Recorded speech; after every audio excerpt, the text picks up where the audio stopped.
What's up, everybody? It's AJ with etrailer.com. It's really important to pick the right bike rack for the right bike. Whether you're a mountain biker or you're a road cyclist or you don't even ride that often, you still want to make sure you get the right rack for the right bike. There's various different ways to even haul your bike. You can do it in a hitch mounted rack, you can do it on the roof or in the back of a truck bed, but you want to make sure you pick the right one. So today we're going to look at the 4 ways you might regret picking the wrong rack. First time, when bike adapter bars costs add up. So you might not know this, but if you have an alternative frame bike, a step-through bike, a kid's bike, or even a women's bike, you might have trouble getting on a hang style bike rack like this. It wouldn't sit on there properly, and this mountain bike wouldn't even go on there without the bike adapter bar. That's something you want to look out for on when you're looking at the bike rack itself. Look at the page, see if it says it recommends a bike adapter bar for certain bikes. That way you have it when you need it and cuts costs down if you just want to get a different bike rack. Other add-ons to look out for will be fat tire bikes. Sometimes you have to get an add-on to widen out the strap so it fits around the tire on your bike rack. Second time is when out of sight means out of mind. So if you load your bike up on the roof rack of your vehicle, you might forget it's up there sometimes, and that can be pretty dangerous if you go through a drive-through and knock something down. Even pulling in your own garage, you can damage the bike or even your garage. So some things to think about are some visual reminders. Maybe put some stickers on the garage wall, maybe a sign. You could also put some traffic cones out to remind you that, hey, there's something on your roof when you're pulling in. Even hiding the garage door opener somewhere else to make you think about it before you pull in. Most people who ride bikes prefer the hitch mounted bike rack. It's just easier to be here on the back of your vehicle when you go to load it or unload it. It's not as bad as lifting up on top of your vehicle, and you don't have to worry about clearance issues up top.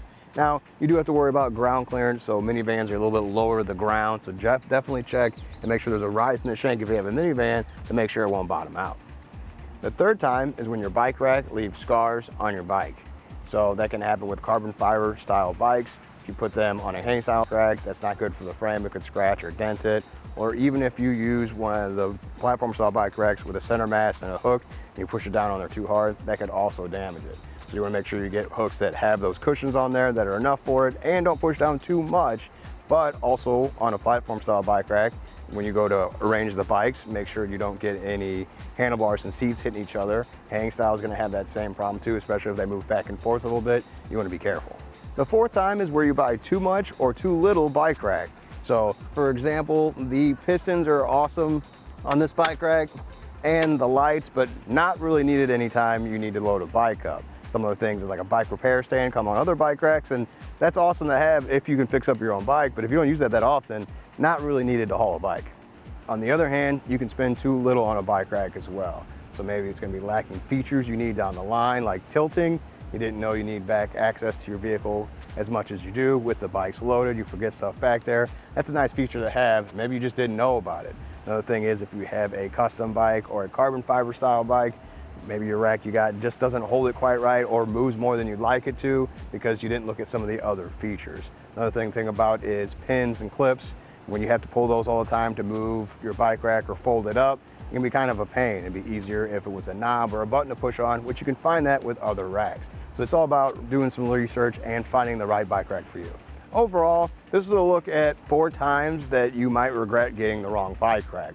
Hopefully I gave you some things to think about or to go research to make sure that you look for what you need in a bike rack and it holds the bikes the way you want it to, so it works every time you need it to.